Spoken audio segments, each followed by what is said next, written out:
Good evening. Here is the world news from BGI TV Currents. I am Morire Rebila Lawal. First are the major headlines. I'm particularly pained. Tinubu condemns violence in 2023 polls.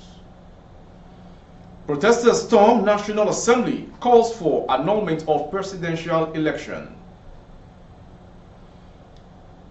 Cross Rivers requires over 20,000 workforce for productivity, NLC.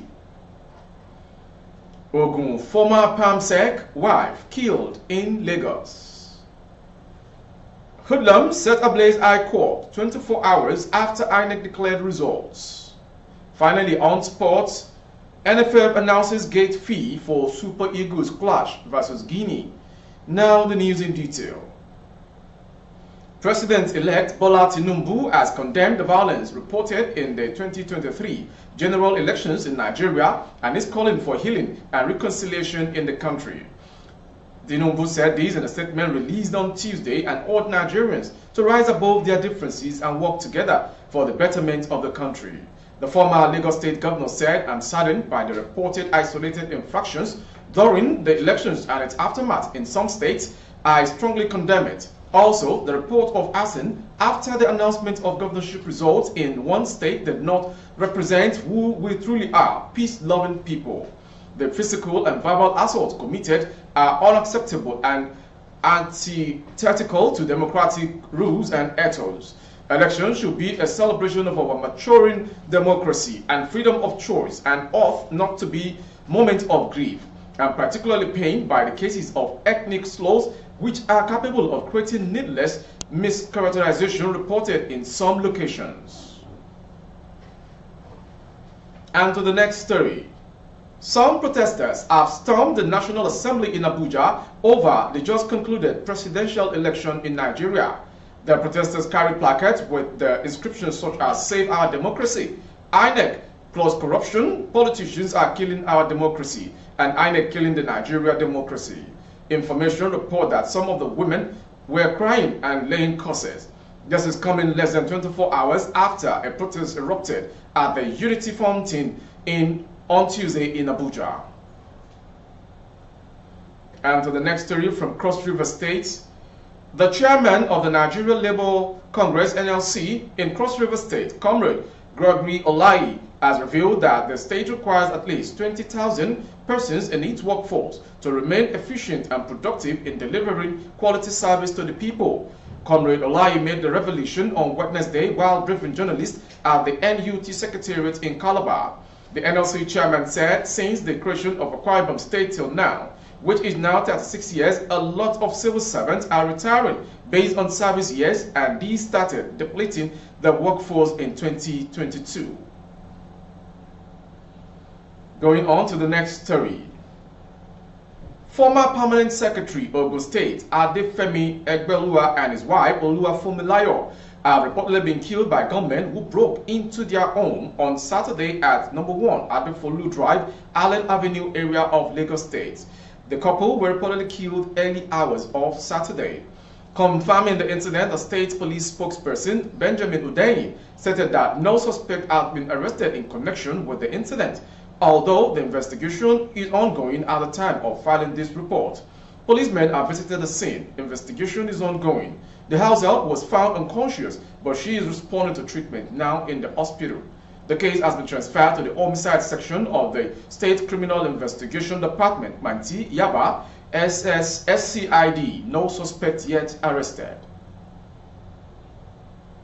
From Lagos, we go to the next story.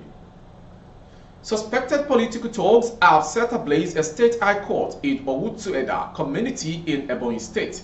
The development came barely 24 hours after the conclusion of the governorship and House of Assembly elections in the state. The registrar of the court, Mrs. Oluchi Uduma, who spoke to newsmen, said that the hoodlums invaded the court in the early hours of Tuesday, chanting war songs and set ablaze the building. She noted that the hoodlums had earlier, some time ago, attempted to burn down the state high court, but were prevented by security agencies. Uduma further noted that the court building and other valuable properties, as well as the documents, were totally burnt. She further revealed that the youths of Ogun State community alongside security operatives were mobilized but were unable to apprehend any of them. Information report that the setting ablaze of the State High Court at Ogun community in Afikpo South LGA was allegedly perpetrated by youths who are seriously aggrieved on the conduct of governorship and House of Assembly election that took place at the area. And to the next story.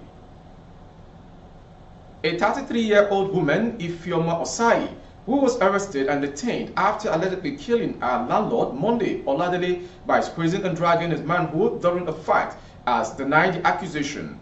Osai, a mother of two, was accused of assaulting Oladele and his wife during a disagreement at their residence in the Songota area of Ogun State. However, Osai has come forward to refute the allegations against her, stating that she did not touch or drag the landlord's. In an interview with Platform Time, she claimed that Oladele's relatives cooked up the story to implicate her. Osai explained that the fight with her landlord was sparked by a disagreement over her decision to not to pay her rent for some months due to lack of access to basic amenities. She claimed that Oladele had promised her access to borehole water before she moved in, but failed to fulfill his promise. Osai also alleged that she was cheated on prepaid electricity charges and that some of the money was being used to pay off the household's accumulated debts. To the next story on the world news today. President Vladimir Putin said Monday that deepening ties between Russia and Africa was a key goal for the Kremlin as Moscow seeks to expand its influence on the continent. He added that Russia would continue supplying the continent with grain if Moscow exits a landmark agreement with Ukraine to allow export from the country's Black Sea ports. Let me emphasize that our country has always given and will continue to give priority to cooperation with African states, Putin said in a televised address at a conference on Russian-African relations. Putin's comments come as Moscow is seeking deeper political, economic, and military ties in Africa and Asia as Russia becomes increasingly isolated on the international stage over the conflict in Ukraine. To end the world news this hour is sports news. Fans wishing to watch the Super Eagles live against the Jitterus of Guinea-Bissau at the Moshood Abiola International Stadium, Abuja, on Friday will have to pay between 2,000 Naira and 10,000 Naira. The price is for ordinary and VIP seats respectively. Interested fans can purchase a ticket at the Secretariat of the Nigeria Football Federation, NFF, and NFF's former office at Wuse 7, Abuja. Tickets will also be available at designated places, which details will be announced on broadcast stations nationwide. The game will kick off at 5 p.m. Nigerian time on Friday. The Super Eagles top Group A of the qualifiers with 6 points from 2 games. Guinea-Bissau are in second position with 4 points from the same number of matches. That ends the world news from BGI TV Current. Before we go, some major headlines. We brought to you, I'm particularly pained. Tinubu condemns violence in 2023 polls. Protesters storm National Assembly, calls for annulment of presidential election. Cross River requires over 20,000 workforce for productivity, NLC says. Lastly, NFF announces gate fees for Super Eagles Guinea-Bissau clash.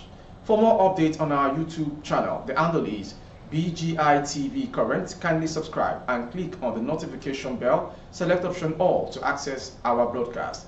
For advert placement of your goods and services, coverage of events and functions, please dial the phone number streaming on your screen for advert placement only. Thank you for watching. I am Morire Rebila Lawal. Good evening.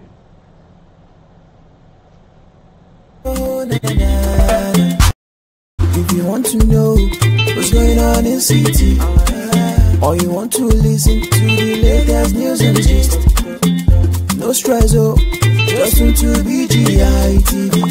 BGI TV, you're one in a million.